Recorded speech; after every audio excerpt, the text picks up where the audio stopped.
Hey everyone! As an artist, you are going to be drawing and painting a lot of faces. And as a teacher for 13 years now, I know that the facial feature most people struggle with, it's not the eyes, it's the mouth.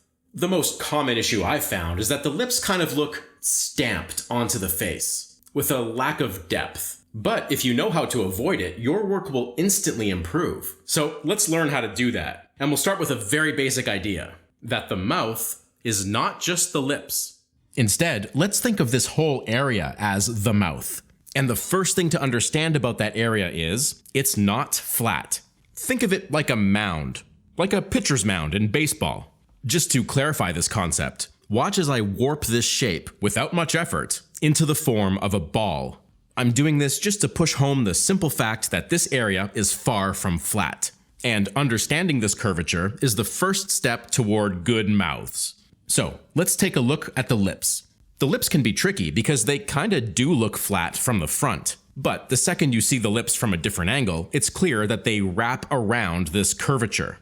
Here's a real-life example. The illusion of flatness from the front, but any angle change reveals the truth. A dramatic curve. I like to think of the lips in three simple overall sections. And the first bit of practice we're going to do focuses on just the upper contour of the upper lip. This is a good place to start because I think we're all familiar with the V-shaped Cupid's bow in the middle and the two bell curve-like sides, although compressed bell curves. Okay, I'm going to use a cylinder to represent the underlying curvature of the mouth. This black line here travels around the cylinder, and these 3 points here represent the middle of the lips and the corners of the lips. And we can instantly see how this simple form looks in perspective from different angles. Okay, good. So let's draw that contour. We'll start with the front view. Put the Cupid's bow in the middle to correspond with the middle point, and gradually taper the sides so they meet the corner points. And great, that's it, that works. Let's try another view. I'll rotate the model here. Now that back point has disappeared behind the cylinder, so I'm going to hide the cylinder. Now we can rotate it and still see all 3 points in perspective. Alright, so let's do a drawing from here. This one's more tricky because we're dealing with some pretty hefty foreshortening. That backside of the lip there has to be compressed quite a bit. And that's how you represent that contour, that lip, turning in perspective. Alright, let's do another one. We'll rotate our model even more. This time, even the Cupid's bow needs to be foreshortened. Then I'll draw the side section that we can see. Now, the other side is not visible from this angle, but I still want to make sure I understand where it is. The discipline here is to make sure that we know more information than simply what's visible from any given angle. Alright, so now the corresponding contour, the middle of the mouth, the line between the lips. It's not flat and it's not straight. So this line is wrong. Remember how we're breaking up the lips into 3 sections? You have to take that into account with the middle of the lips as well. Just to quickly trace it here, the line has subtle but important undulations. It's essentially the same as the top contour of the upper lip, except it has gotten significantly flattened. And this is not just on lush lips like the example there. Even thinner lips have the same characteristic, and the same 3-part division too. See that little upturn at either end of the lips? That often gets missed. It doesn't always have to be an upturn. In this example, it's straight. But it virtually always is a notable change in direction from this line. Alright, so let's repeat the exercise, but this time drawing the entire upper lip. One thing that really helps, this middle section here is the frontmost part of the upper lip. Think of it as a subform that locks into the lower lip like a puzzle piece. It's an important feature of the upper lip, so I'm always sure to include it in my studies. Again, notice how it sits in front of the rest of the upper lip. And of course, once you delineate that middle section, the other 2 sections simply fit in on either side. So there we go. There's our 3 upper lip studies. Alright, let's move on to the lower lip. And first, I want to recall this diagram. Remember that section 2 here is the frontmost part of the lips. Notice how that section is much wider on the lower lip. So when I'm drawing the lower lip, I usually like to start with that, making sure this section is centered with the upper lip. Then I can add either side of the lower lip, keeping in mind that the far section is extremely foreshortened in this 3/4 angle. Also with the lower lip, it's important to know that it sits back just a bit from the upper lip. So when you draw the lower lip, make sure you don't extend it out too far. Unless of course you desire that underbite kind of look. From the front view, I'll start with the upper lip, defining that puzzle piece kind of middle section, which gives me reference for the middle section on the lower lip. And once that middle section is defined, it's much easier to put in the remaining two flanking sections. And it's worth mentioning, if you want to give your lips a bit more of a 3D look, especially here in the front view, you can shade the upper lip darker. This works because the upper lip is angled downward, versus the lower lip, which is angled upward by comparison. The profile view of the lips is actually quite challenging. In kind of a condensed space, you have to show that the upper lip angles down, while the lower lip angles up. Also, because the upper lip is in front of the lower lip, you can really show that middle section of the upper lip fitting into the lower lip like a puzzle piece. The only area of this view that isn't foreshortened is that upturned line in the corner of the lips. Alright, so here's the culmination of our lip studies, and they're looking good. Let's move on now to a whole different area. Recalling this diagram here, let's look at this top part of the mouth. This part also comes to you in 3 sections. Think of them as 3 distinct flat planes that together describe the roundness of that mound. Let's look at the 2 outermost borders of these planes. This part's easy. They start at the top of the wings of the nose and simply trace the laugh lines or nasolabial folds. Now make sure to leave this little space beyond the corners of the lips. These lines are part of an important rhythm that connects the whole thing together. I'll be expanding on that later, but for now, to complete these planes, simply trace them around the upper lip, around the nose, leaving behind the middle area, of course, for this plane. And that's all you need to know to try a drawing. I'll do this one from 3/4 view. I'm including the base of the nose in these studies because it's a useful reference to determine where these planes originate from. And here they are. Make sure you leave that little bit of space beyond the corners of the lips. This is a 3/4 view, so I'm tracking a subtle perspective here.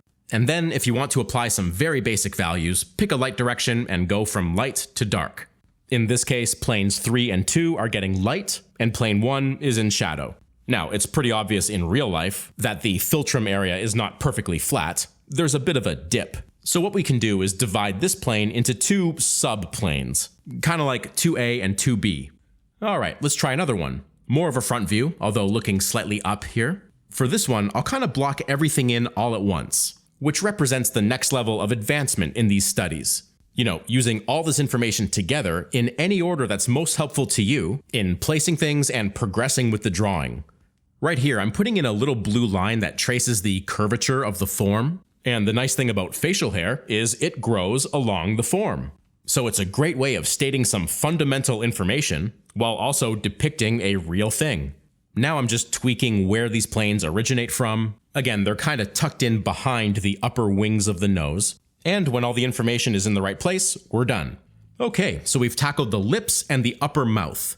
Of the 2, I'd say the lips are harder and the planes of the upper mouth are easier. Brace yourself now for the hardest part of the mouth.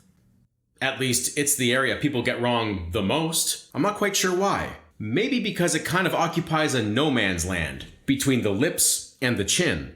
In reality, though, it's an important transition between those 2 features. Let's recall this diagram here once more. Remember, I used it to show that the entire mouth area has a roundness to it. Okay, I want to put an important image in your head now. The lower mouth plays the role of lifting this whole thing into place. Those 2 hands refer to 2 planes.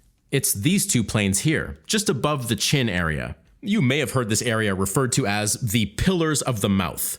You can really see it in these 2 actors. If we enlarge their mouth area, again, the planes are here. If you plotted some points at the top of the lower lip, notice how those planes allow the lip to kind of roll off seamlessly. In fact, if I gently painted away the vermilion color of the lips themselves, it's quite clear that from the lower lip down to the lower mouth is essentially just one smooth, uninterrupted form. Again, it really helps me to picture this area as something that hoists the mouth into place. So, if those 2 outer planes connect with the lower lip in a smooth way, the middle section is the opposite. The lower lip comes out, as we know. Then for the middle plane, the form falls off a cliff, plunging inward before then coming back out to form the chin. So once again, we have 3 sections. And the nice thing is, these 3 sections link up directly with the lower lip's 3 sections. So I can just add this to one of my previous drawings, mapping out the 3 sections of the lower mouth from previous landmarks. Then I can go ahead and connect all of them and finally complete the entire mouth. If you want to add some basic values, make sure that middle section is the darkest to show that it's inset, and then the two flanking planes, the pillars of the mouth, they're usually just a bit lighter than the lower lip. Alright, see this nice little outline we've got here? Does that remind you of anything? It's what I previewed back here, the entire encapsulation of the mouth. It's got this simple, beautiful, symmetrical rhythm. And I don't know, let's get creative. What does this shape look like? I don't know, maybe, kind of? Okay, that was a bit of a stretch, but it might help you remember. Let's look at the profile view quickly though. I'll make the lips themselves a bit fuller than the reference, just for clarity. Now I'll plot the middle section of the lower lips, so I can find where the middle section of the lower mouth goes. Now in profile, this plane is extremely foreshortened. Here it is on the references. Also, because the mouth form is turning, we can only see half of that middle section. I'll shade that dark to show that it's turning under, and that's pretty much the hardest part of the profile view. Now that side section, the pillar plane here, appears wider in profile because it's not foreshortened in this view.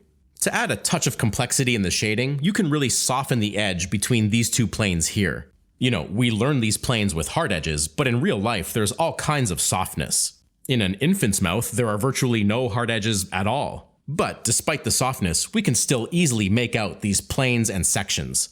Another great way to practice is to look at artists who exaggerate structure. On the right, you could do an exercise by simply tracing Jason Seiler's exaggeration of the pumpkin shape we looked at. He made some changes to reality, but he didn't change the fact that it all connects and flows together. On the left, we have a sculpture by Tomek Rajovic. I'd say this one adheres to realism more closely, but it's the change in direction of each plane that's exaggerated, making for a almost idealized statement of the forms. So in this study, I'm using more of a full painterly style. It's the first time I'm doing that in this video, to show you how you can use these planes and sections as a backbone for other fundamental decisions, such as lighting and edges. But I'm still thinking about that simple 1, 2, 3 system, the top section, the lips section, and the bottom section. Then I'm simply applying the brushwork to make those forms look the way I want them to look. And now we really see the dimensional quality coming through. I said earlier in this lesson that the front view is the flattest looking view because it's straight on, but with knowledge of the mouth structure, there's so many little parts to work with to really show off the depth. In more stylized artwork like this, more information is left out than put in. But what is there, these areas here, are like breadcrumbs that we can trace back to the structure. I just love how Andreas Deja drew Scar's mouth. There's no shading, yet it's so dimensional. Let's take this mouth shape here. Even though this is a lion, the mouth still goes around the head. See how I just drew that red arrow with that little hook right here? Well, Scar's mouth is drawn the same way. I'll block in the nose to give me a kind of center line. Now I'll draw the front and close side of the mouth, and the bottom lip. Now I can draw that hooked part of the arrow to show the mouth turning to the other side of the head. Then I'll complete the line, making sure it sits back in perspective. Then from there, a very basic tone to show that this is the inside of an open mouth. And look at that, the mouth goes convincingly around. And while we're talking about animation here, when you have a character from this angle, I love how elegant this curve is. It flows just like the other curves in Stitch's design, and it clearly shows the dimensional structure of the mouth. Sometimes people have resting mouth poses that show their teeth. The upper lip is the same, but when I draw the lower lip, I'll leave a bit of a gap. Make sure the lower lip makes contact with the upper lip in these areas here. And the next thing that's important to note is the shading. Yes, teeth are white, but these teeth are deeply recessed in shadow. In fact, the teeth appear darker than the upper lip. Now, the teeth you're going to see are the upper front teeth, which are just a bit wider than the middle section of the upper lip. And I'll just finish this off by adding everything else we've already looked at.